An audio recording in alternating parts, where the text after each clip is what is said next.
Hello, and welcome to another episode of Panel on Panels, the podcast about all things comics and comics related. I'm your host, John Campbell. Joining me, as always, my co-host, Mike Rigoni. Greetings, John. And today he's next to me, Donovan Eilert. Hi, everybody. How's it going?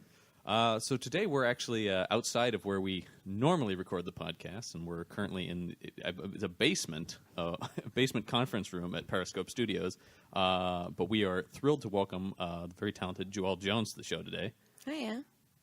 All right. You could call this the secret underground lair? Yeah. Sure. Is that what you guys call it? No. No, I mean, we could. If it makes it seem better. Sure. Yeah. I mean, yeah, that's Okay. exciting. From here on out, then that's what we'll call it Sure. that. No, what exactly? I've seen Periscope Studios, that name thrown around. What is that? What is this place exactly? I think, it's a collection of artists, and we all work together in the same room. Cool. That's about it. I mean, sometimes we take jobs that we share with each other, but mostly, it's just, I don't know, maybe 20 if everybody shows up on the same day. Right. All working in the same room and usually getting along. Usually. That's Yeah. good. So we're a comic book podcast, obviously. So we're very. Wait, we're what now? You didn't get the memo? Made the recent change, too. Recently, we were talking about tacos for a long time, but now we're all about comics. I came here so prepared for Taco Cast. But no, so we're always very interested in people's origins, their origin stories, if you will. So, are you originally from Portland, or? No, I'm originally from Boise, Idaho. Oh, okay. All right. So one of the first questions we always ask people who come on is, do you remember what the first sort of comic book that you really picked up and I guess perceived as the medium, sort of? That's a very technical way to phrase that question. It's fine. It's highfalutin, but I'll take it. Yeah, I do remember. I remember it really clearly. My brother and his friend had come home with a stack of comics, and they usually read comics, and they'd go down in the basement. And I would follow them around, and then they would hand me just really, Howard the Duck and all those. And it never really hit me. But one day I snuck a Punisher away, and that's when I really got hooked. Do you remember who was writing Punisher or anything at that time? I don't. I think it was War Journal. Okay. Cool. John, you're a Punisher guy. Is that significant? Well, War Journal is a Punisher comic. Fair enough. There have been great War Journal runs, but so that was sort of the first one that you felt like you connected with, and Yeah. I mean, as much as you How could old connect were with you? Frank Castle. I was about 8 or 9. I Yeah, think. 8-year-olds connect with that mercenary Exactly. style. I had a lot of siblings. I don't understand the fury behind his actions. Sure. Yeah. No, that's cool. That's real cool. So then from that, did you start getting into comics full steam, or? I did, yeah. I think after that, it was the death of Superman, the big event. I was really keyed into the whole thing and really excited about it. And I didn't quite understand what was going on. I don't think I still understand what was going on. No one does. It's fine. But yeah, I enjoyed it. I was hooked from then on. Yeah. Yeah. Yeah, that was the first one I remember. First story arc I remember actively following, picking up. Superman's dead. Don't know. Yeah, it was a big deal. It was a skit on Saturday Night Live. Yeah, it was the biggest deal in a way that comics really still. It's hard to get that kind of press for comic book stuff. Well, because the ramifications of that after he came back was just now it doesn't matter. Right. Anybody who dies now, it's when are they coming back? Yeah. So yeah, that was sort of the first time that had happened. Imagine if he had stayed dead. Like he's still dead? I think you would love that. Yes, I would. You and Lex Luthor. I think that was not hard mostly for you just to imagine, me yeah. being nostalgic and looking up into the sky going, imagine if Superman was dead. The better only days. child in America saying that. So at the same time that you're getting into comics, were you also drawing a lot? Yeah. I was always into drawing. And, Yeah. I was always drawing and doing crafts and all that stuff. So when did that sort of turn into I could maybe do this as something? Or I mean, I'm always sort of fascinated by when people turn from being fans into at least prospective professionals. Yeah. Well, I mean, I think I started that way because it just so happened that my brother's friend who came over that brought all the comics, he used to spit in my hair, and he was so mean. Okay. But he always said he wanted to draw comics. And I did it to spite him. Still going strong, Peter Steffens. Is he working in comics today? No. Well, there we go. I'm always happy with a good vengeance story. Yeah. It's the best reason to get in anything. Yeah. Right? That's what the Punisher's all about. Exactly. So when did you then kind of meld the two, the love drawing and the comics reading, into something? I mean, did you go to school in a way that supported that, or? I did. I never gave up on wanting to draw comics. Maybe the closest I ever got was in art school. They didn't have any sort of illustration or comics course available for me, so I took painting. And yeah, at school they would always tell me my work is too illustrative, and there's no room for me in fine arts. Right. And so I dropped out, and I had nothing to lose, so I built up a comics portfolio pretty much over a weekend. Because I found out a convention was happening here in town, built up a portfolio and showed it at a portfolio review. I showed it to Diana Schutz, who works at Dark Horse. Yep. And she's like, I like this. I think, there's potential and you can grow and get better. So she threw me a bone, got me a few jobs, and I've been off and running ever since. Very cool. It always comes back to Diana Schutz. How many times have we heard? Well, just like every person we've talked to in the industry, every person, like even we took a class over at Clackamas Community College, taught by Trevor Dodge. I know him. He's going to be on the podcast here, hopefully. Yep. And like when she showed up on one of the it was the graphic memoir. Yeah. No, she was a student. She was a student in the class, and the whole time we're looking at each other, going, "Is that Diana Schutz?" She edited like 2 of the books we were reading in the class. And we were just thinking, that was what do we weird. talk about when we review these books in class? Because she's like right there. Was Fortunately, Trevor she was gone. teaching that class? Yeah. Yeah. Must have been stressful for him. Yeah, he admitted that on one Yeah. day when she was gone. He was like, "Hey, by the way, I did not pick this at a time that I knew she was taking this class." I was as shocked to see her as you guys. I don't, this is. It was a good moment for all of us. And the final project was like a professionally done I mean, we just at the end of the class we had to make our own autobiographical comic. And then you look at hers, and I'm like, "What? This is a Dark Horse artist." I think she did specifically not submit it for a grade, like it was, right, because that would have been unfair next to my very poorly drawn, my MS Paint level. Yes, right, yeah. No, because I think I've said this on the podcast before that if I had any kind of art ability, I would have gone hardline into this field. I feel like because as a kid, I was always trying to draw things. I would get the How to Draw the Marvel Way book and stuff like that. Yeah, I had that too. Yeah. Apparently for you, it stuck. Yeah, I think I only remember one bit of advice. I don't think I remember anything else from that book except if you think it's too much, it's not enough. Wow. Sounds like very Marvel Stan Lee-esque advice. Excelsior. Yeah, exactly. It's not enough. Yeah. So how did you sort of? Because you have a very distinctive style in your art. What were sort of your influences in comics or even outside of comics on your art style? I mean, it comes and goes. I think in comics, I was always really taken with Chris Bachalo. I still am. I love his stuff so much.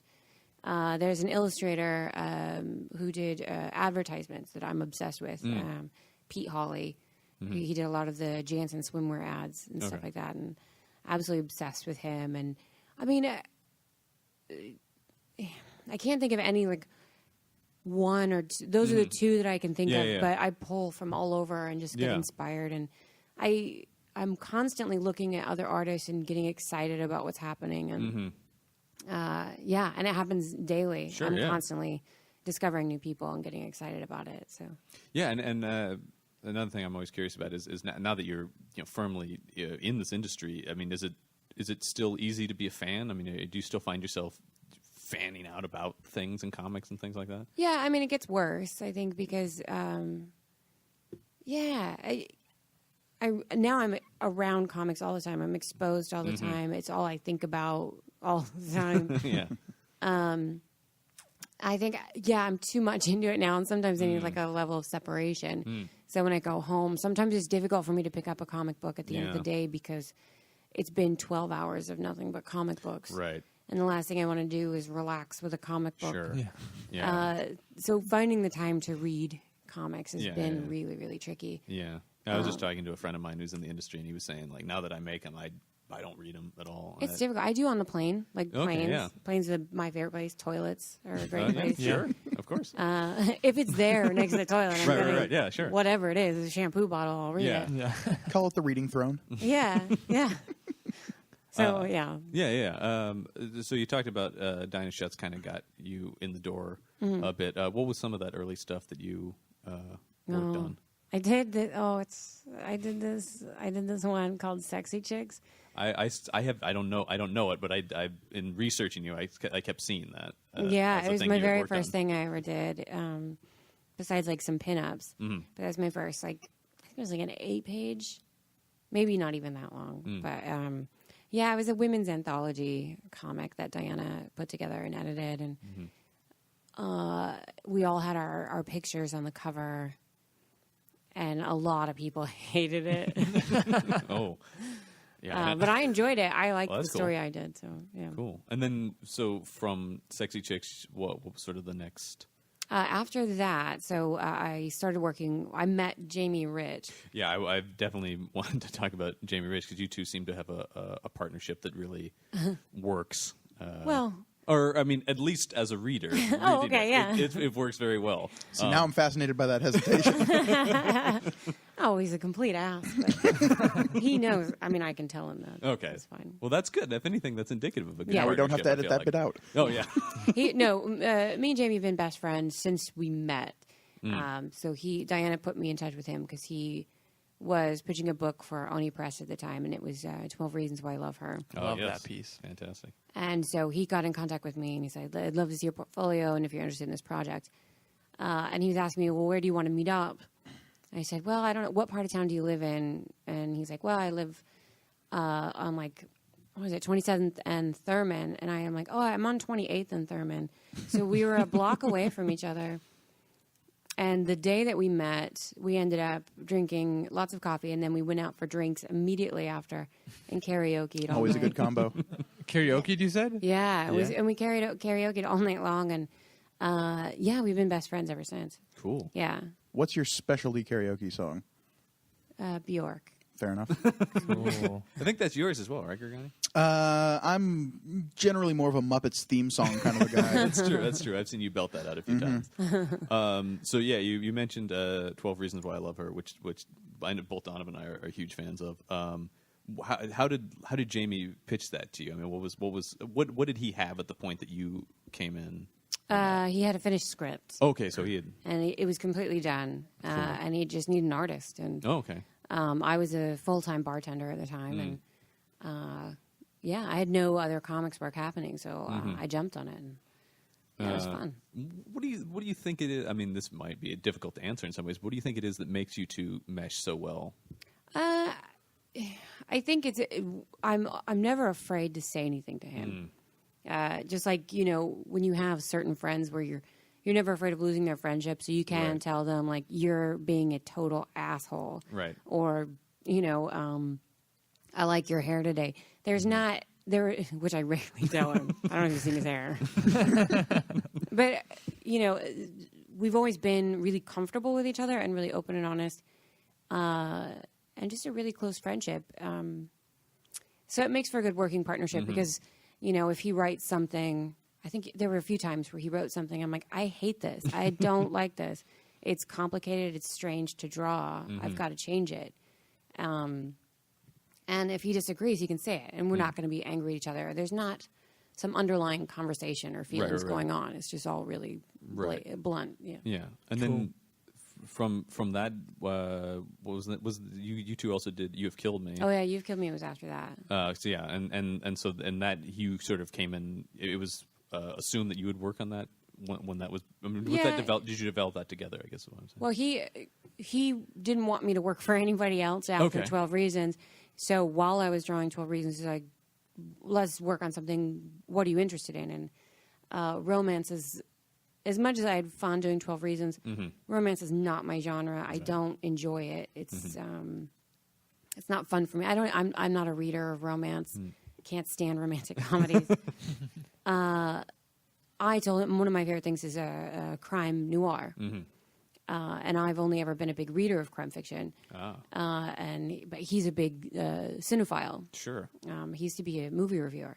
Oh, I think I'd heard that. Yeah, he collects like Criterion. And Which, I mean, that very much shows in You Have Killed Me. Which, I mean, I'm a great lover of film noir. Yeah. And I mean, like, it feels like there's a lot of even kind of specific influences. Oh yeah, in for that, sure. yeah. Yeah. And I think I didn't know any of the movies, so we got to, and he didn't know very many of the books. Okay. So we got to kind of collaborate, and I was coming at it from the book side, and he was coming at it from movie side. That's interesting. Yeah. 'Cause you have the writer coming at it from the visual side, and the It should have been the other way around. Yeah. It would have been a lot easier for me. Yeah. Yeah. I mean, obviously, I'm assuming there was a Raymond Chandler Yeah. influence on that heavily, and Oh, yeah. So I mean, and then you said he showed you some of the films of that. So what, I mean, were you taking influence? I mean, in your visuals and stuff. Yeah. What kind of movies were you watching that you were taking the? I that can't influence remember. from? He gave me like a stack, and I Okay. had to like mainline them for so long. Yeah. I was getting it all sick just of them. blurs into a black and white It really was. It's all smoke and Humphrey Bogart haze. Yeah. The fedoras, the cigarettes, Sure. femme fatales, and stuff like that. Yeah, they all sort of blended together. There are a few that stuck out. I really like the Maltese Falcon and So Manchurian Candidate and Cool. The one with Angela Lansbury. Yeah. Yeah. Yeah. I was gonna say, Chinatown. sure. I was definitely gonna say there feels like there's a Maltese Falcon influence on that comic. Yeah, that quite was a bit. big one for me. Yeah. It was so much how I saw the book. Mm. And Yeah. so it kind of like fit really well together for me. Yeah. I can definitely see that. So you jumped right from 12 Reasons into You Have Killed Me. was it? Yeah. And then sort of because then you did do other stuff without Jamie. Obviously, you've done. Yeah, I started doing side projects as well. Cause, So what was sort of the first thing out of that? Because obviously you probably got some kind of attention for these. I did. books. I did. Minx Line came Oh. out from Vertigo, and I did one of those. Token, right? Token, Yeah. which I had a lot of fun doing. Yeah, that was cool. I really like Token actually. I do too. I've got a real soft spot for Token. I think No, it's I really really, I picked up a bunch of your stuff in preparation for this, and I had never heard of that. I hadn't heard of the Minx Line or anything like yeah. that, but I really got caught up in that. Yeah, there's some really good Minx books. Yeah. Yeah. So I was sad to see it go. It was a fun thing. I think mine was the last one they did, so I might have ruined it.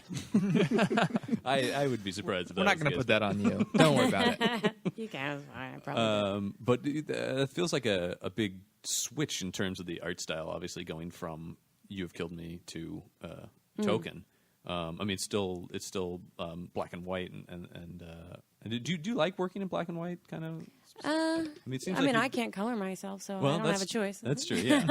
But it just seemed like a lot of your work up to a point was primarily black and white. Yeah, I think especially in the beginning, I think color was still just as it was more expensive than black and white. So when I was working for Oni, Yeah. it was just cheaper to do Right. in black and white. Oh, well, obviously, it really fits something like You Have Killed Me. Oh yeah, that would have looked terrible. In I color. can't Color, imagine that. yeah. In color. Bright, vivid, living color. I know. Well, I did. I wanted it to, in the vein of going with old school stuff. I decided to hand lay down zip tone on all the pages.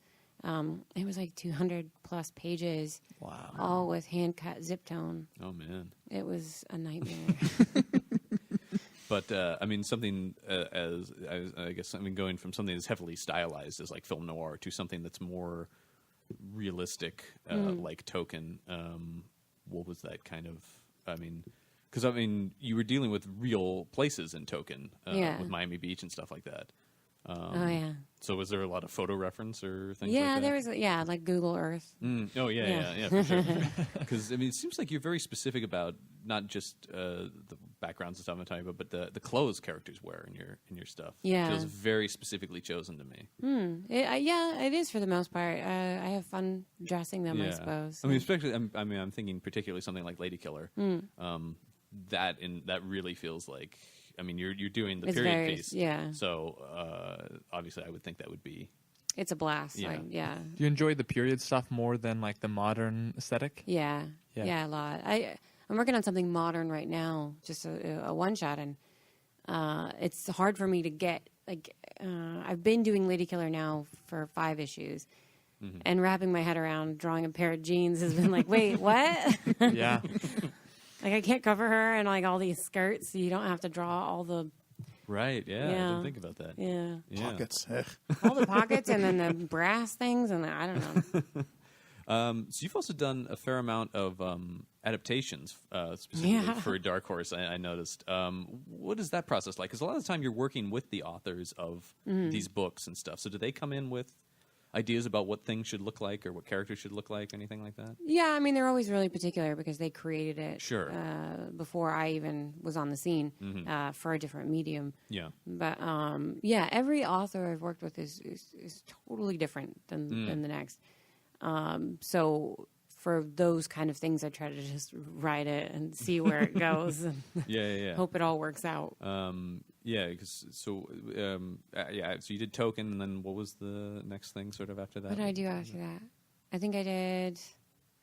Oh, I did a project that never saw the light of day. It was an entire graphic novel with Vertigo. Well, can you talk about that, or what was that? Or It was strange. It was about this Israeli girl that had a drug problem. I drew the whole thing. I don't know what happened to it, which Interesting. is fine because it was so all over the map. yeah. So I did that, and that took quite a while. And then I did another book called Girl Home to City, Yes, I did read that. which I grew up loving that book. It was one of my favorite books.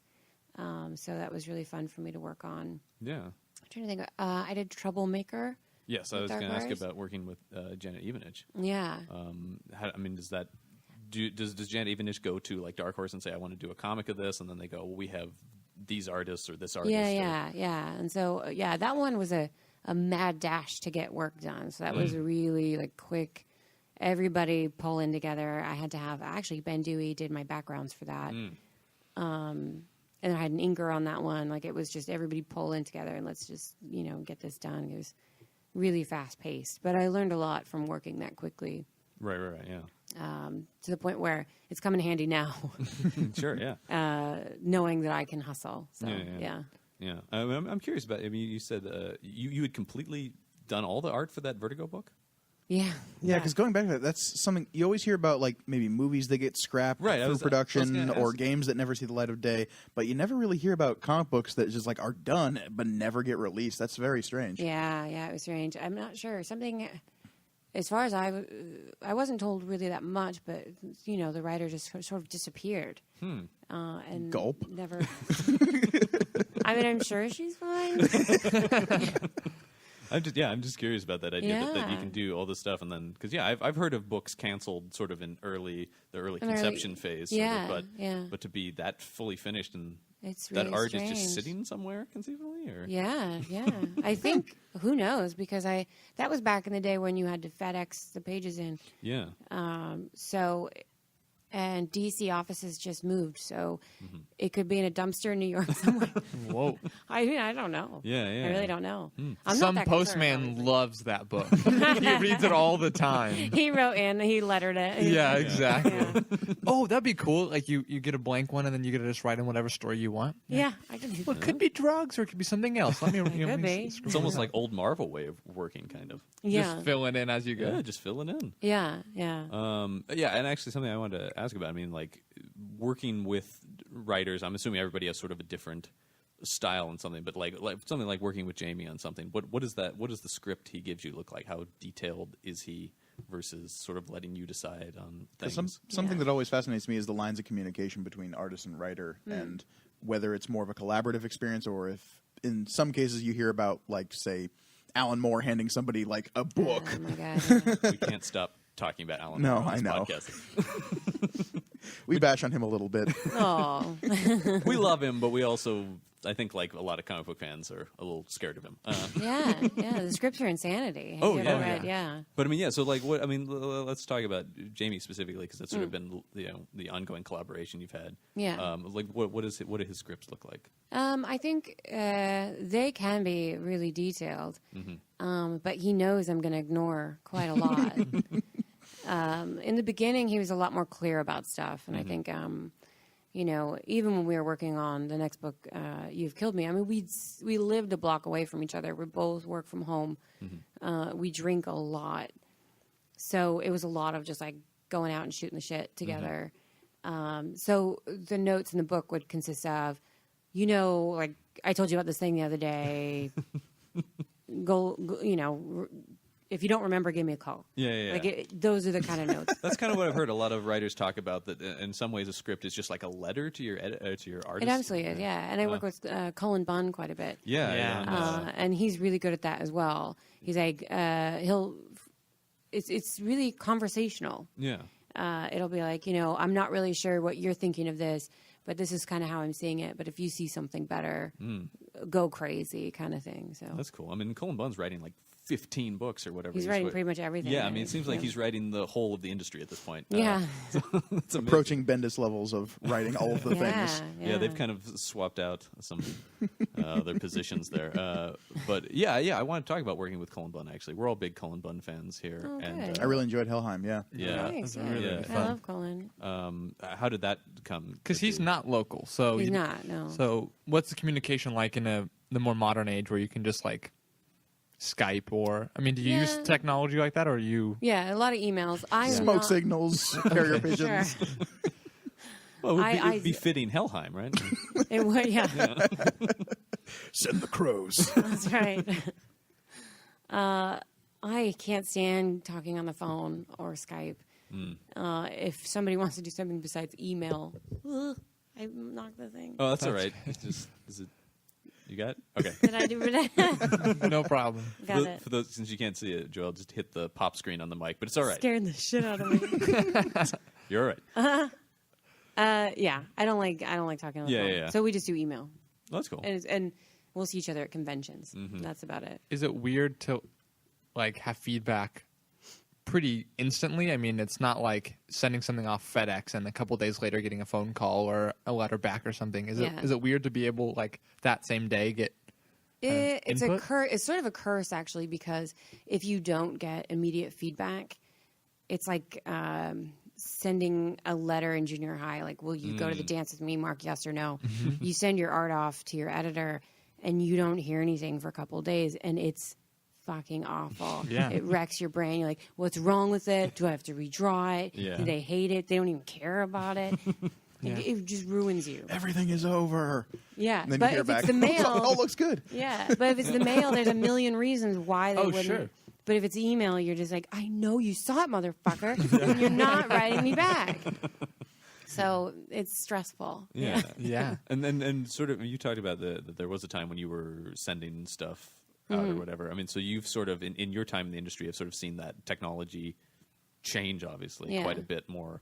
And has that changed the I mean, I imagine it has to have completely changed the way everybody's working. Or Yeah. just the dynamics between artists and writers. Yeah, that's a big change, and I think a lot of artists have lost a lot of excuses as to why they haven't gotten art.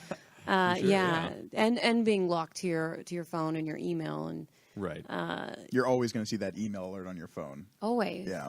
And they know I don't have a job besides this, like, and I'm just sitting around. That's Actually, going back to Helheim, we kind of got away from that. How did you get involved in Helheim? Was that something? Did Cullen, was this his idea, and he came to you, or he came to a studio once again who recommended you, or something?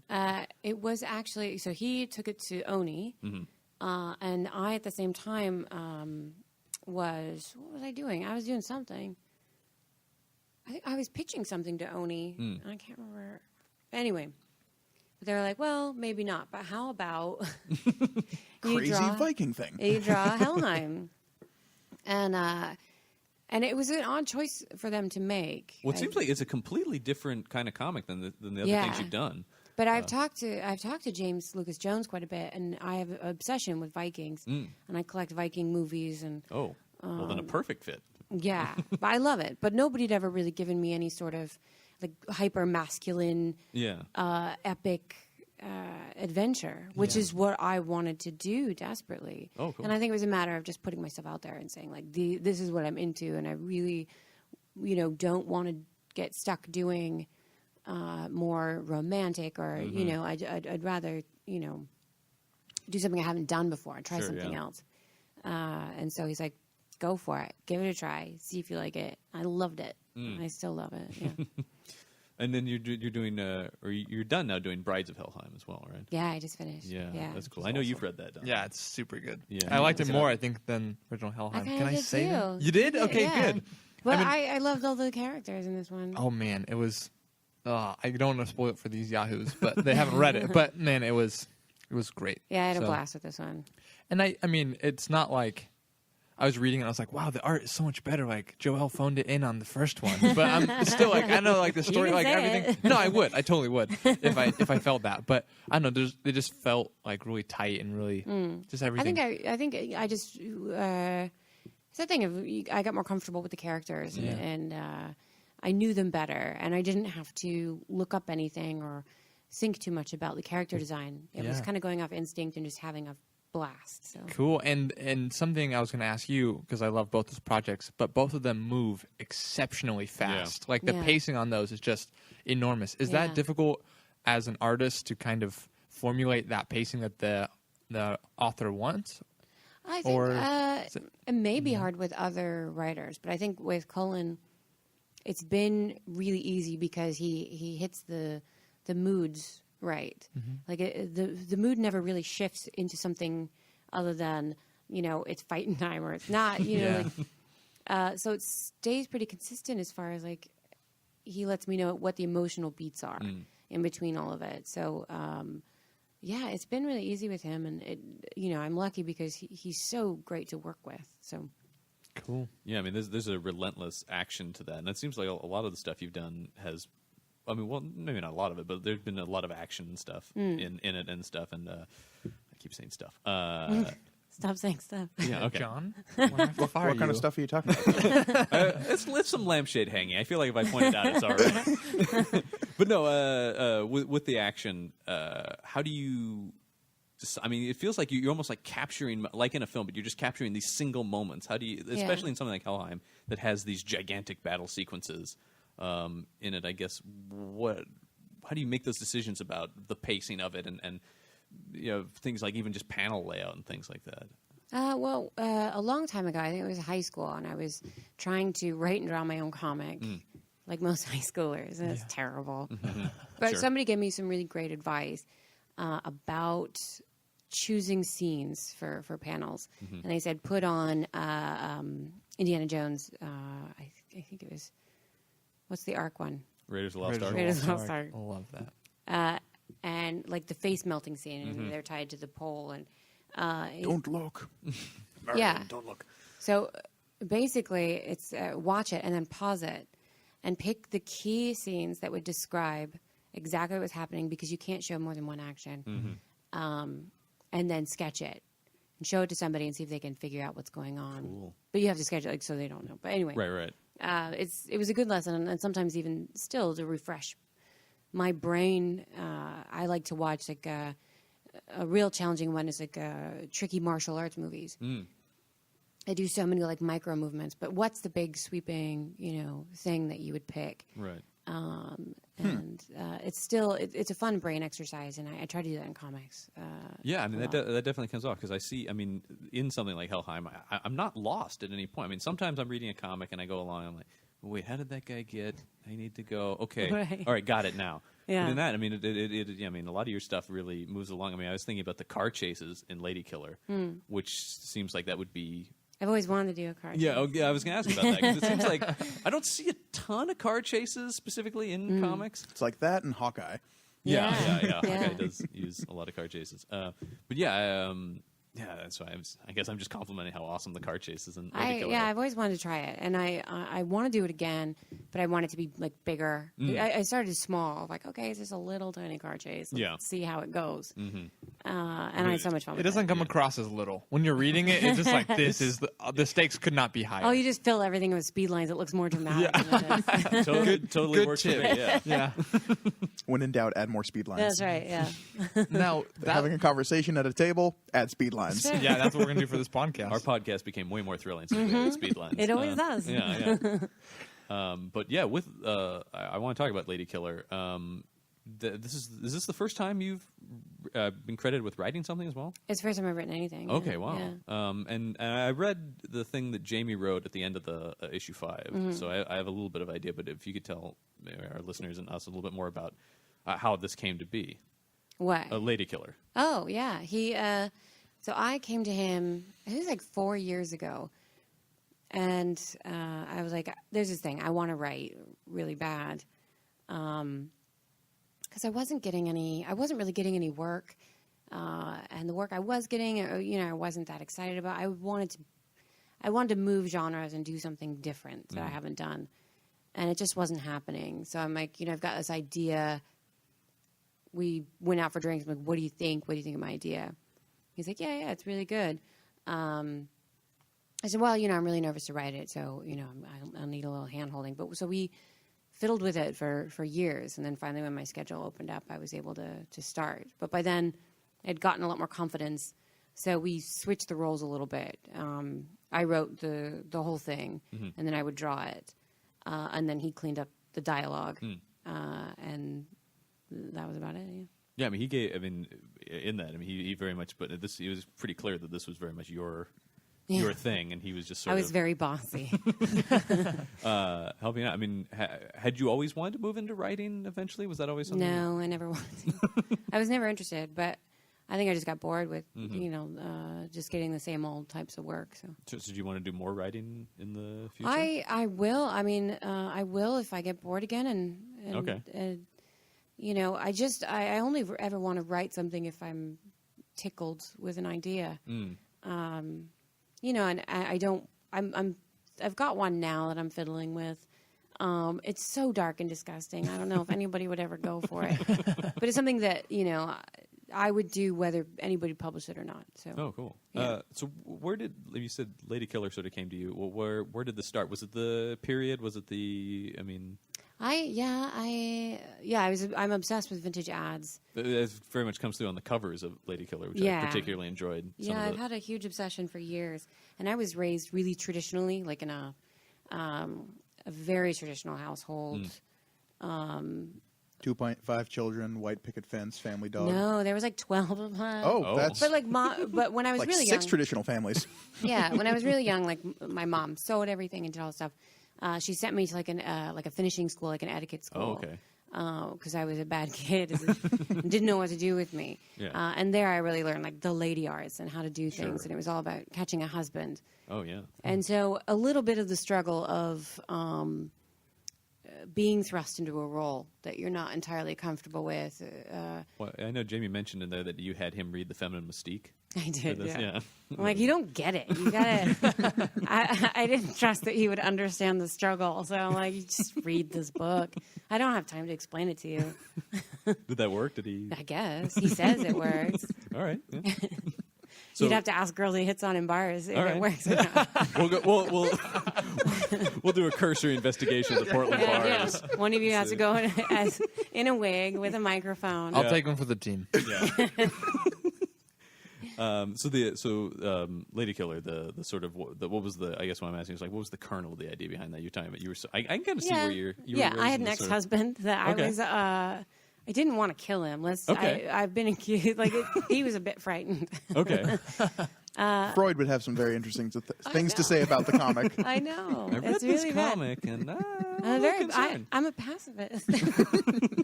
But I get all my issues out, I guess, on the page. Sure, yeah. But it just came from being raised traditionally and fighting against that, and also being a modern. I mean, it sounds stupid, but being a modern woman having to juggle a lot of identities and a lot of different roles and all the things that you have to do.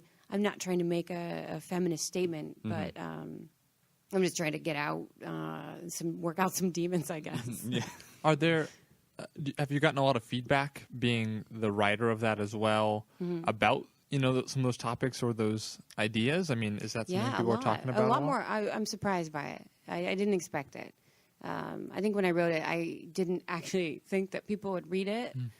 I don't think anybody expected it was going to do anything. It's done well, hasn't it? I mean, it seems like it's done really well. People are really into this. It seems like. Yeah, people are cosplaying as it now. I know, crazy. Yeah, I'm surprised that it's sold out. I'm surprised that people have received it so well. Mm-hmm. So, yeah, I didn't expect anybody to read it. Donovan, you and I were talking to somebody at Free Comic Book Day a while back who was crazy into it. Yeah. You know, she was like, I can't wait for issue 5 to come out. That person's name was Donovan Eilert. Well, I mean, Yeah. John, You were thanks for trying to bring it cosplaying? up subtly. Yes, I was cosplaying. Not who you would think, though. Oh, Yeah. were you the old lady? I was the old lady. I'd Dang love it. to see that. Right, we can make that happen. That'd be great. He brought the costume with him. Yeah. So if you give him a Off second, mic. he'll get into it. Just check our Instagram later and you'll see that. Yeah, but so are you gonna? Is there gonna be more Lady Killers? I think so, yeah. I think they're going to officially announce that I'm doing it. Mm. Nobody told me I can't say I'm doing more. Okay. But I'm doing Well, more. once again, in that thing that Jamie wrote at the end, he seemed to imply that it was like when this starts up again. I'm very confused about how this whole holding back information works. Yeah. I'm doing Nobody has said, don't talk about this or else we'll... They didn't say don't talk about it. And then I said, well, can I talk about it? Well, yeah, kind of talk about it. That's all right. Kind of talk about is the instruction they give you? Kind of. Kind Okay. of talk about. That's all right. Well, there's only We'll like cut out 7 every people. 5th word. We'll edit out every 5th word about it. That's so you kinda. talk away. I said, we only have Kinda. like 7 listeners though, so I don't really. Yeah, that's fine. Yeah, it's all right. It's not gonna. There's not gonna be a big exclusive tomorrow that says Joëlle Jones announces continuation of Lady Killer officially on panel. That'd be great for us. I've been been telling everybody at conventions. They keep coming up and they're like, "Who said it's done?" I'm like, "It's not done." And they're like, "Oh, really?" And I'm like, "Am I not allowed to say anything?" So I wanted to talk actually a little about conventions because you do go to a fair amount of conventions. it seems like? I'm not until this year. Okay. I mean, I just looking at your Twitter, there were a lot, but yeah, this year you've. Yeah. What has that experience been like for you? I don't know. I'm exhausted by it. I try to enjoy myself. That seems Yeah. to be the general response to most people who go to conventions, not to enjoy the convention, but to work, is just to be like overwhelmed Yeah, by it's overwhelming. the tide of like people, emotions, like Yeah, you work in solitary confinement 10 to 12 hours a day, Sure. 7 days a week, and then they throw you into this melee of Yeah. people in costumes, and people want to, strangers talk to you, and they want to hand you money, and then they want you to pitch a book. Like, tell me about your book, and I'll buy it. I'm like, I don't want to. I'm not a salesman. People do that? I can't believe that. Yeah. They go, "What's your book?" I say, what's it about? Sell it to me, and I'm like, I'm not interested in that. They're just waving cash in front of your face. Like, I don't know. This better be good. There's Yeah. another guy. 'Cause, yeah. It's It's not Glengarry Glen Ross. I'm not closing any. I don't care. Alec Baldwin comes in to consult before you. Comics you are go for closers. Yeah. Man, yeah, no, I can only imagine with that. I mean, I'm exhausted just to somebody attending the cons. I don't know. sometimes, yeah. Had you gone to conventions as just a fan at any point? I've been Star Trek convention Oh, Star Trek convention. Yeah, this just got in real. high school. Yeah, This did get real. You're a Star Yeah. Trek fan? yeah. Oh, I didn't dress up. I wore communicator pins. But I Okay, didn't all dress right. up. Yeah, that's about as far as I would go as well. But Yeah. what era of Star Trek in particular? What series? Soon Next my Generation. Worf whole Oh, get okay. up will get going. Next Generation Next was your Generation? jam? Yeah, that's my jam. And you're less interested now, right, Donovan? No, we're good. What's yours? Deep Space Nine. No, I'm original, and Oh. much to So John's chagrin. snotty about it. No, That's right. and much to John's chagrin, No, I'm no. also Enterprise. You're an The Enterprise Scott guy. Bakula stuff. I have not seen a single episode of it. Well, it's all on Netflix. Let Do me know yourself when a you favor finish and it. avoid it. No, it's like set before the original series, and it just they don't know what they're doing, but they're Even having so Count much fun. Bakula can't save that show. Yeah, Scott Yeah. Bakula in there. That takes a I've lot. heard yeah. Anyways. nothing but bad except for your opinion. on it. Well, it's just go with the most recent one because it also was coming out when I was quite a bit younger and I was watching it on TV and I was like, they're making more Star Trek. Like I have to soak in. That's how I all felt of about this. Next Generation. Really? It was on TV, and I would record it and Yeah. watch it all week long until the next episode. Oh wow. Love it. Have you Wow. been to the improvised Star Trek musical at the Funhouse Lounge? You know that they do episodes of Next Generation Oh. completely improvised and there's musical. and it's How can you improvise an episode that already exists? no, they don't. They make it's like It's a new- suggestion from new the episode audience. They ideas. get a brand new like they're Oh, on I what see. planet and solving what problem, and then they just do a whole like hour episode and they break out into song every once in a Sporadically, they while. break out into song. It is. See, an you've got me experience. about the Star Trek thing, but the breaking into song, I might be out. It's Not a musical fan. No. It's so bizarre and But it's so so wonderful. So cheerful. It's just like Captain Picard, you're singing. What's that about? Not interested. All right. Well, it happens no, in case you ever change. I'll check it out. It's pretty cool. I could get up. It's a huge for plug about- for them, by the way. too. Yeah. Yeah, We I have don't- Are no they paying affiliate- us? We Like- have no. Wait, where is it It's at? the Funhouse Lounge. It's I like- know where that is. Yeah. That's by division. Yeah. Okay. Like And 12th. 11th, I think, in Okay. division. Yeah. For all those Portland People who are listeners. listening. And they looking for do a it like laugh in periodically. There'll be like a month or two where they do it, and then they'll take I'll a do break. it. Right? You know what? If I have a lot of drinks, I can. It's enjoy and they it. do have it's a bar there, so you can go in and They do have a bar. just get liquored up first and have a great I time. will have a great time. That's my motto. I think we know some Set people who have done phasers that. to wasted. So would you ever want to do something like that in comics, like a sprawling kind of space, Or Star Trek. or Star Trek specifically? No, I don't want to do Star Trek. That's too.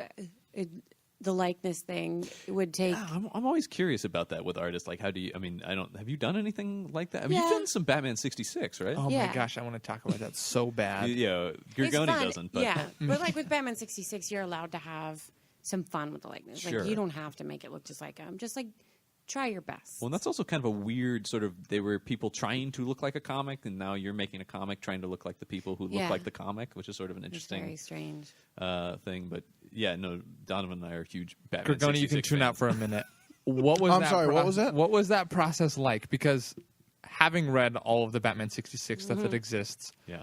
personally, I hope none of the other And artists some are that doesn't listening. exist. And some that doesn't exist. Hopefully, Stuff none of the you've other been artists are writing. listening to this podcast. Mm. I felt like you captured the complete spirit of that show. Did you Oh, watch a definitely. lot of that show growing up or Yeah. anything? I think Okay. all kids. I think they should. It's so. Just gonna it's keep so being fun. quiet over here. yeah, just go away. It's super fun, and some of the best covers I've ever seen in my life. Oh Yeah. yeah. No question. So, and you Yeah. did the Cleopatra I did. art, yeah, which is again from the spirit of that show. But like Batgirl's doing kung fu in that. Was that It like a was lot of fun? ridiculous. Yeah, it was ridiculous fun. I work, so Jeff Parker writes them, and he Right. works a couple of desks away from me in the studio. So it was fun because he's really funny, and he's got a really good sense of humor, so it came across in the book. So it was just, it was fun. So I'm like, this is the dorkiest, weirdest It's thing. so cool. And I'm gonna go for it. Yeah. And He's like, Batman. make sure she stands her hips out. He said and that? He did. He's like, and he'd show me like specific things from episodes. Like he's like, look how dorky that is. Try to do that. Cool. Like, okay, yeah. Oh, That's really cool. I love that it's made in that spirit. Were That's you- so right? Were you Yeah. a little It's like, sad that spoilers for everybody? Batman is in the hospital for that episode. Oh no! I was. Did, really were you sad they didn't get to draw Adam West I Batman? did not. I did not. It was I'm so sorry. Hopefully soon. Hopefully again. maybe again. Yeah. Be I don't cool. know. Maybe he'll be in the hospital again. Yeah. He's not hospitalized too much in those, but No. you got the one where he was. I got Do you the feel- Batgirl Shining episode. That's It's pretty true, cool, yeah. though. so That's pretty cool. Yeah. That Batgirl was always pretty cool. I thought. I mean, that outfit and stuff, Yeah. And the she's motorcycle. great. and the motorcycle. The motorcycle. motorcycle is sweet. Yeah. Jeff Parker asked me to change the motorcycle, and I refused. I'm like, no. Thank you. That big bow is ridiculous. As We're a fan. going for it. Thank you. That's so awesome. This would have been a much different conversation if you had changed it with Donovan. I think the tone of Yeah, it. he's would like, be- why did you? I need Arms some answers crossed. right now. Yeah. No, I wasn't going to change it. It's absolute kitsch. Like I had to do it. Cool. Like, I love that. I would have taken it further into kitsch had I had time to Yeah. redesign it. But yeah, Well, thank you for doing that because it's so. I mean, it's super that cool. yeah, the and that's a- Batgirl bike was great. That's a digital first comic. Isn't Yeah. it? Yeah. Is there any kind of difference in your because that's got the guided view? movement. Yeah. Is That was ridiculous because I'm terrible with a computer. Oh. And I had to have Jonathan Case, who is a saint, come in and teach me how to do it at the last second. So Did they expect you to do the guided view as I, yeah, as the all artist? the artists do. Yeah. I didn't realize that. That It's- was somebody got paid to do that. No, Wow. Well, I have a Somebody is getting paid, but on top of drawing all of the art. Yeah. no, it's included. Wow. So what goes into that process? I mean, does your approach, like your initial approach to drawing it, change at all? Or Well, yeah. I mean, I think I got the script with suggestions for the action, or Jeff Parker wrote in the extra action. And I don't know how the other artists went about doing it, but I did mine probably in the longest, most difficult way to do it. And I felt bad for my colorist. Yeah, that is interesting. But then obviously that is then printed in a paper. I mean, like physical. So I'm fascinated by this sort of shift in digital comics. Yeah, I mean, I wonder if people are gonna make like GIF comics next. Oh, I'm sure. Yeah, it'd be interesting. That must be the next place to You've go. said it, so it must exist now. That It is the exists in rule. my head. But I mean, yeah. Have you? Is that the only digital? No, you also did something on What did I Adventures just of do? Superman, right? I did that, and then I just did Fables. Oh, okay. Cool. Yeah, I like those short, quick little jobs. Yeah.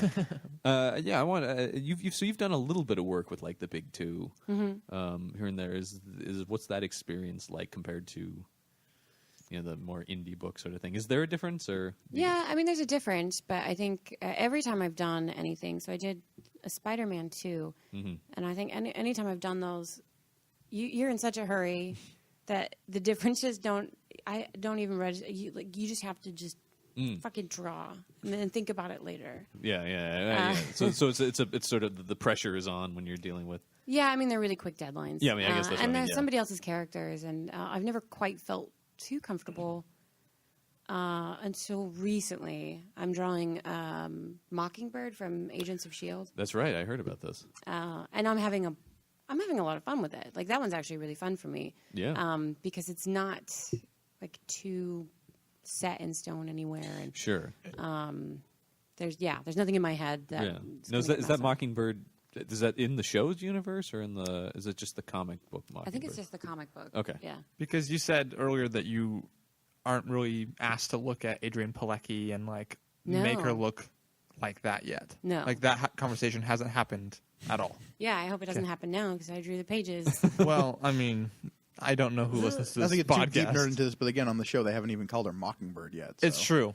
It's true. Oh, okay. So I didn't know you're that. you're I have safe not there. seen the show. Yeah, That's it's good.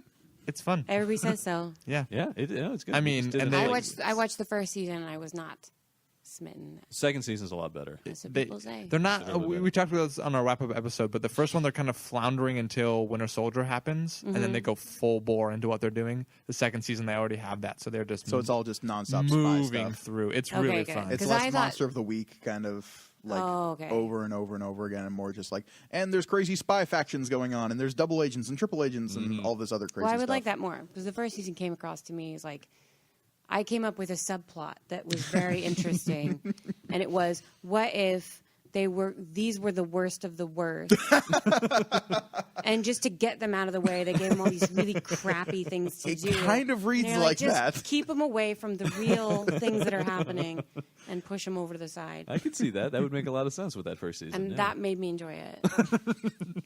Rewriting the whole subtext of the show made you Yes. enjoy it. Then I was like, oh, these are Always the sign of a like good the loser kids, like in Monster Squad or something. Yeah. Nobody wants to play Oh. with them, but they're out there. You know, Just Yeah. don't hear enough Monster Squad references. I'm old. Perhaps you could do that when That's- you watch Star Trek Enterprise. You could rewrite the subplot, and then you'll enjoy it more. Maybe. Oh, that's a lot of work. I know. I'm sorry. Don't, I don't mean to put stop that. pitching Enterprise. Just everybody. Everybody- I You're talk gonna to. you're gonna filibuster by the end of this. It's my only The option. next 4 hours of this podcast are you talking Yeah, about you can Star Trek leave when Enterprise. I start going into it, but there might be a long discussion. So I want to ask about pitching comics. What is that process? Do you just like something like Lady Killer? Do you go into Dark Horse and go, I have this idea, or I mean, is it like pitching a movie or? I did not pitch it normally. Okay, Fair enough. I was at a party, and I pitched it. Actually, they were like, I was talking to Elizabeth Alley, Scott Alley's wife, and she's like, "What are you working on?" I'm like, I don't know. I got this thing. It's kind of dumb, but I'm drawing it anyway. I don't know what to do with it. And I told her the idea, and I got an email that night, like, we're interested. And I was like, I didn't know I was pitching. I was actually making fun of him. Like, stupid. It's a 1950s housewife. It's dumb. You don't want it. That's the Mary Shelley approach to Frankenstein. Is like at a dinner party, like telling a story, and then everybody's like, "I want to read that." Yeah. That's exactly what you did. Is that what happened with Mary Shelley's Frankenstein? that is oh, exactly wow. what happened. Well, I don't like drugs and, right? Wasn't that Well, a crazy opium party or something? It could Yeah. have been an opium party. for that time period, that's assumed, right? Yeah. So if that's the not normal way, There's a normal way. Yeah, which is let's talk about A lot of paperwork. Have you've been involved in more formal pitches as I well? have, yeah. So And that's basically like, well, I've never pitched anything cold calling. It's always been like I've done work with the editor before, and so basically like, hey, I got this pitch. Are you interested in hearing about it? Do you want to meet up, or is it by email? And if it's by email, you do the whole spiel of like, here's the overview. This is how we see it. The characters, this kind of format I want, and then or it's over conversation. So, yeah, I am not very knowledgeable about pitches, obviously. Yeah. But I do have a very short attention span, and I don't like explaining myself. So when we set you down for a podcast, yeah, It's all talking. but yeah, I like this. I like the stupid elevator pitch. I mean, it's cheesy, but it's like if you can explain it to me really quick. Yeah. I mean, it's also asking like, what's this comic book about? Sure. And somebody's like, okay, well, there's this guy. He's from the future, but he's not really from the future. Like he's a little bit like maybe like 5 years in the future. But anyway, he's got this wife, and then there's this monster, and you're like, oh god, like I'm exhausted already. Yeah. And sometimes those books are amazing. Sure. But I have everybody's got a short attention span. Do you think that's what? Do you think that's what they want? Is just the short thing, or do they want to see like, okay, this is issue 1. This is where we're going to take it to. I think to get it going, I think if you can boil it down, like even if it's a really complicated thing, if you can boil it down, like it's I don't know. Everybody does this meets this. When I pitched Lady Killer, they're like, okay, well, yeah, but what is it? He's like, and I'm like, yeah, I don't know. I just told you what it is. And they're like, and I said Donna Reed meets Dexter. And they're like, no. Dexter's not a hot show anymore. And Donna Reed's too old. So let's do Hannibal and Betty Draper. I'm like, I don't care. Fine. Hey, fine. 6 of one, half a dozen of another. They're already building like a promotional poster for it and stuff. Yeah, Right? it means the same thing to me. But yeah. yeah, I think it is. You're just trying to. So even if your pitch isn't easily explained, find like the emotional nuggets, the backbone of the story, and turn it into a one sentence. Like yeah, mine was a 1950s housewife is an assassin. Easy, done. You know what it's about. It's fine. Right. Yeah. So yeah. No, that makes sense. And then if you're an artist on something, or if you're a prospective artist on something, do you?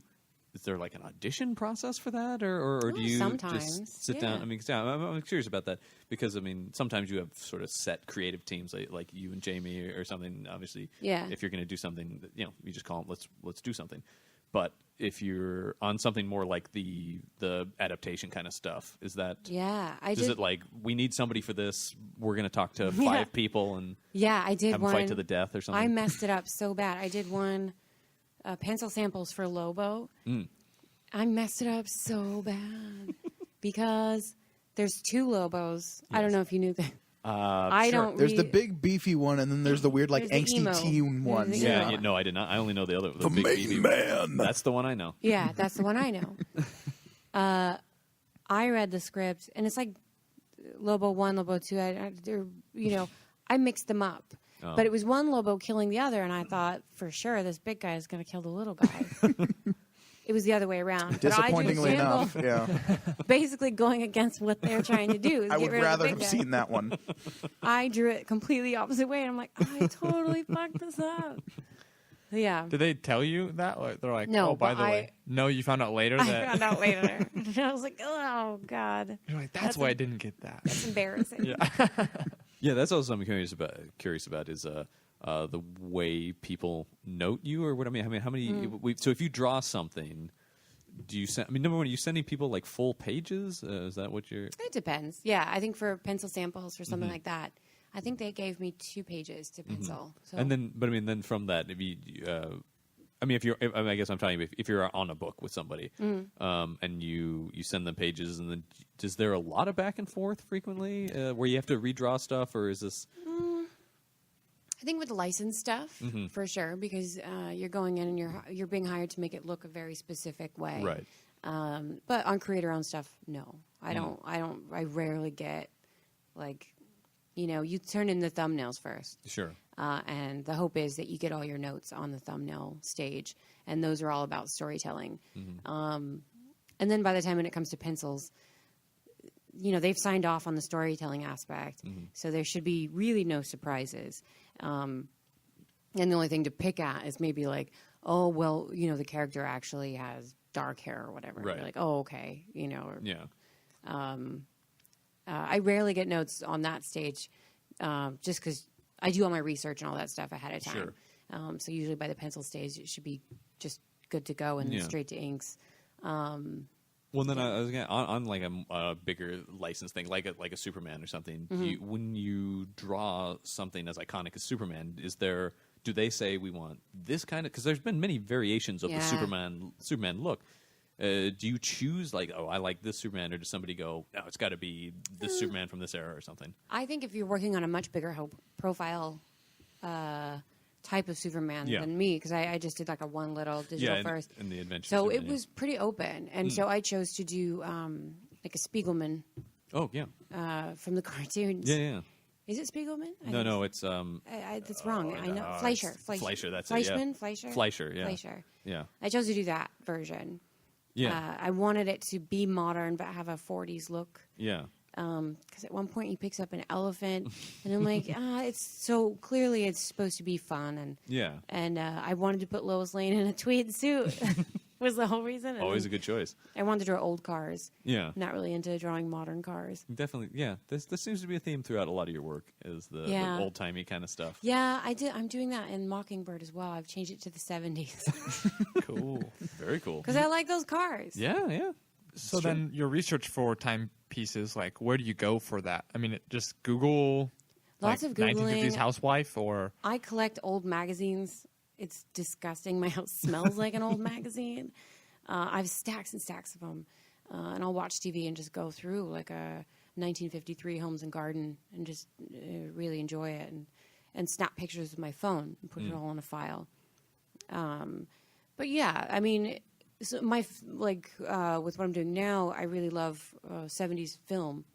And so a lot of that is like, I'm, remembering all the movies I love and And what kind of taking bits movies in are being influential in this piece specifically? this one, Iger Sanction. Okay.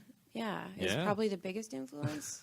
That is I'm getting a very confused look from Gorgoni. That one just went right over my head. I got Monster Squad, but this one. What's the Clint Eastwood, climbing movie, right? Yeah, it's beautiful. Oh, yeah. It's beautiful. You should watch it. It's very intense. Track it down. John, I'm sure you own it. I do own it, as I own many other random movies from all eras. Specifically Clint Eastwood. Yeah, I do have many of Clint's films. But it's First been that name one, basis. and then the Foxy Brown. Oh, cool. yeah. So is there sort of that kind of vibe to this? I mean, obviously, No, I mean not outwardly, but like when I have to make artistic decisions, of, like how I'm going to dress the scene, like what are they going to be wearing, or what sort of, how do I want to decorate the rooms and stuff like that. I like to have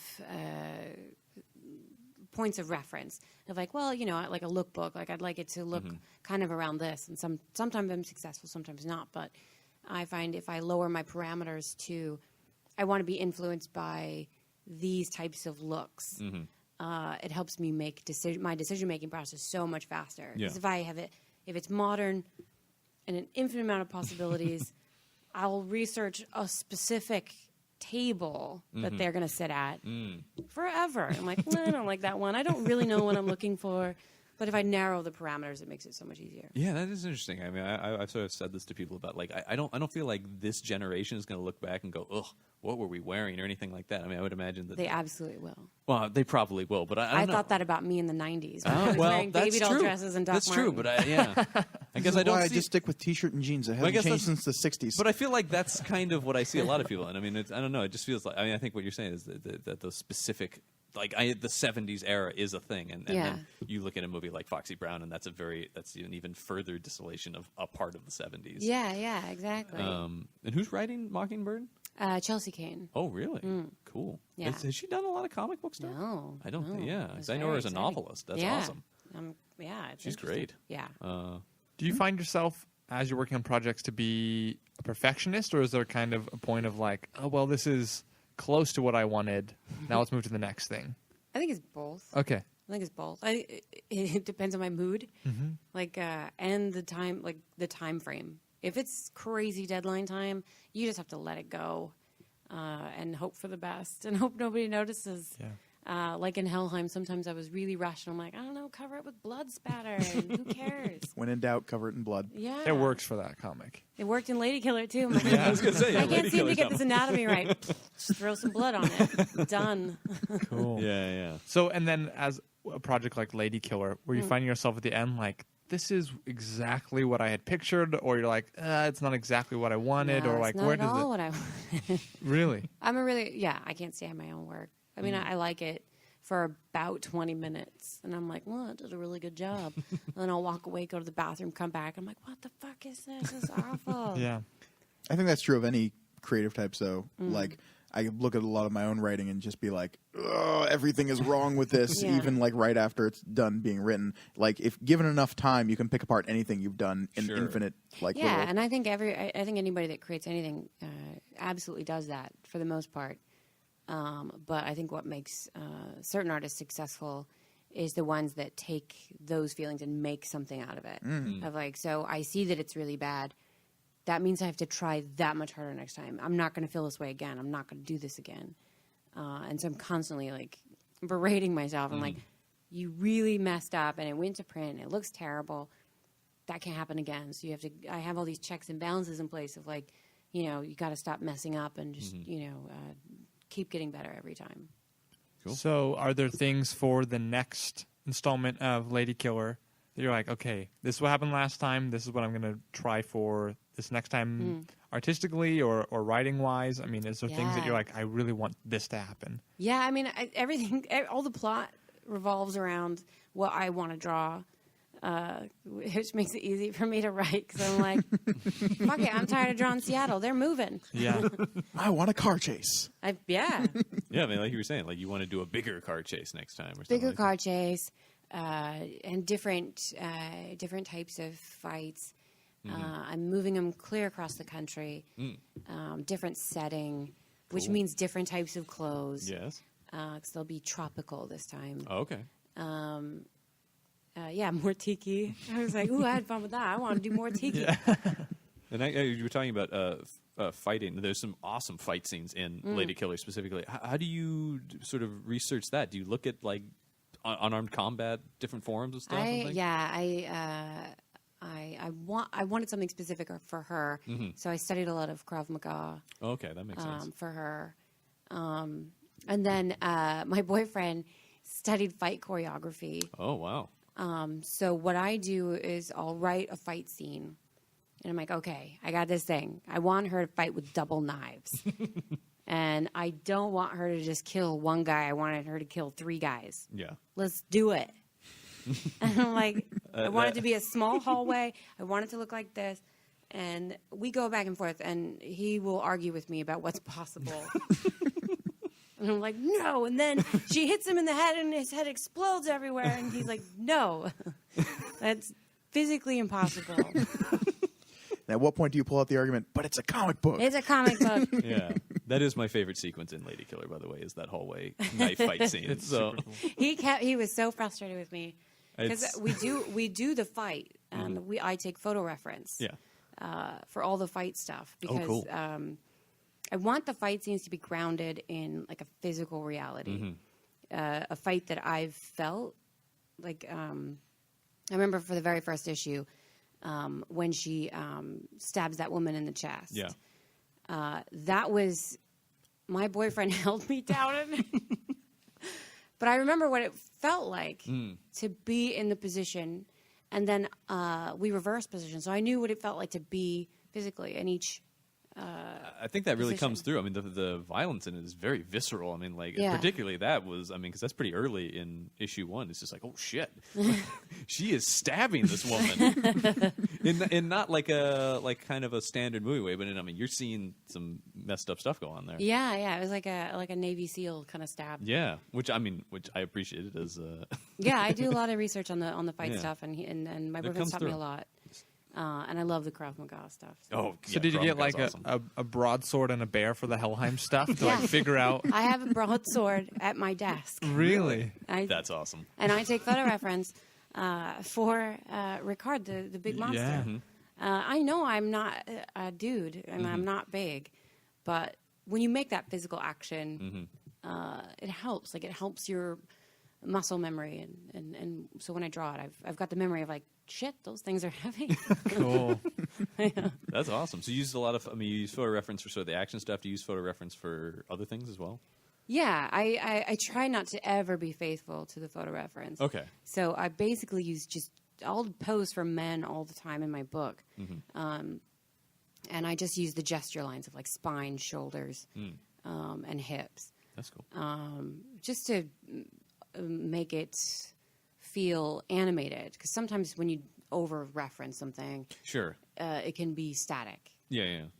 So I just try to take the gesture lines and go. Well, you definitely have a pretty stylized form. It feels like to me. I mean, you're not. I mean, some people would go for hyper realism with the photo reference kind of stuff. Yeah, it's hard to not do it because it's like, I got everything I need right here. Right. Yeah, exactly. But as opposed to, like you said, just feeling like flat images on a page, like someone took a picture of this, it feels like there's kind of a flow and a movement to a lot of these action sequences. And I want that plays. Yeah, and I want it to, like, I also love classic animation, like Disney before the 90s. I was actually going to ask about Disney because I feel like your eyes are very specific in your comics. And I was going to ask if there was any kind of Disney influence because it feels like those hyper expressive Disney eyes. I like the old stuff for sure. Golden Age Disney is one of my favorites. And something I really love about it and I get excited is the sense of motion. And I feel like sometimes in comics you lose that sense. So I want there to always be like a motion that would move you to the next panel of like, you know, like maybe you could almost imagine them moving from that position.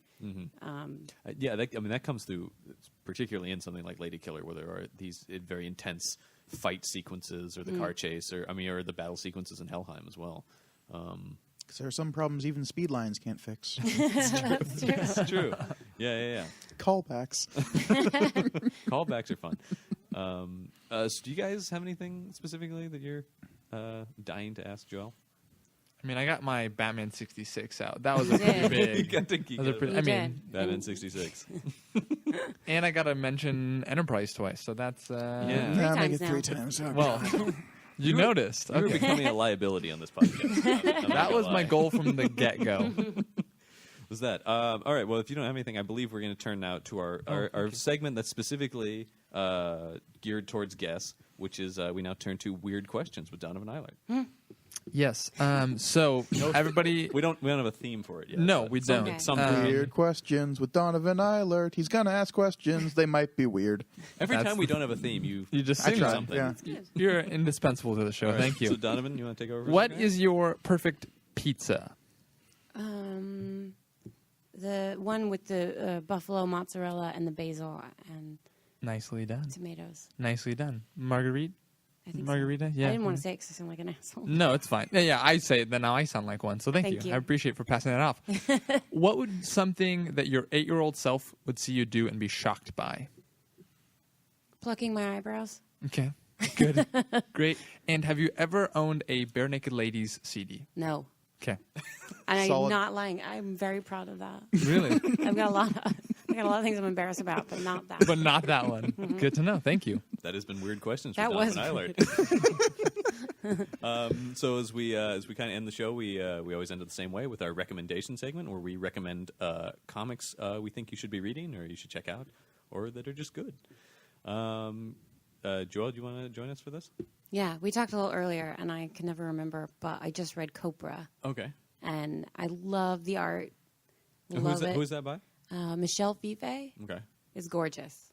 Yeah, and it's super fun. So yeah. Cool.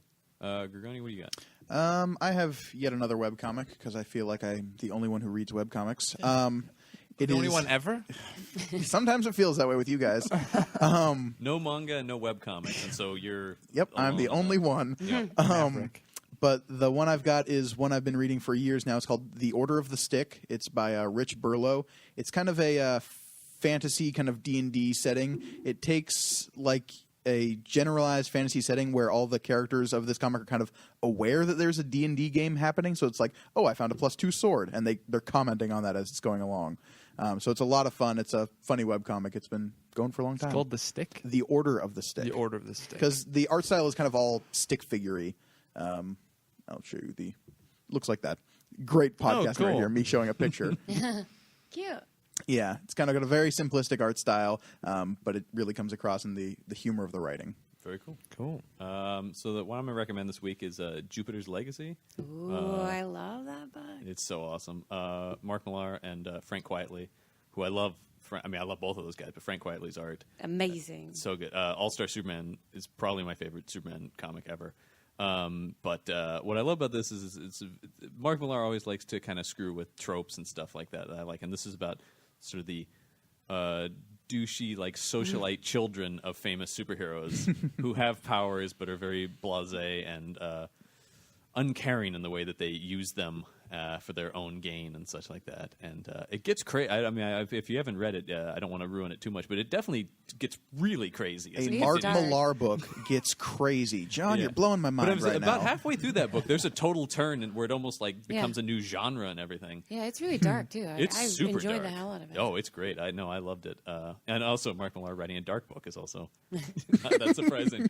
And there's a new thing. There's like a prequel comic that's out now, I think. Yeah, I just saw that the other day. I can't It's remember. got Jupiter in the title. It's by Mark Millar. I can't remember what it's called exactly, but I think it's about the earlier generation of superheroes. I think I saw that. It's Mila Kunis, Jupiter Ascending. Yeah, that's right. That was it. Gross. That was it. Gross. That's the perfect reaction, really. Yeah. Donovan, what do you got? I have someone I work with who listens to the podcast and was like, "Hey, you love Jeff Loeb and Tim Sale. Have you read their old Gambit Wolverine stuff?" And I hadn't. So the next day he came to work and he loaned me. It's a 4-issue series. It's pretty cool. It's not my favorite stuff that they've done because it's like in this weird era of time where they like forced a narrator that is kind of superfluous over the story. So that's kind of weird. But if you can hold off till the 3rd issue, it's like it's a Gambit specific one. It's pretty fun. The 3rd out of 4? 3rd out of 4, yeah. It's 75% of the way through. It starts to get good.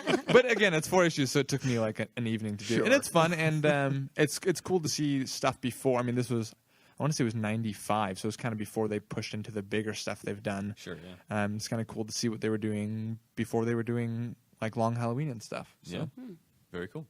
All right, well, I think that's going to do it for this week's episode. We want to thank Joëlle Jones for coming on. Yeah, thanks for having me. Thank you very guys. much. Yeah. It was fun. You're always welcome. So for Panel on Panels, I've been John Campbell. I am currently Mike Gorgoni. I will always be Donovan Eilert. Keep reading comics, everyone, and remember to tweet #Archie is our stalwart. #Archie is our stalwart. #Archie is our stalwart.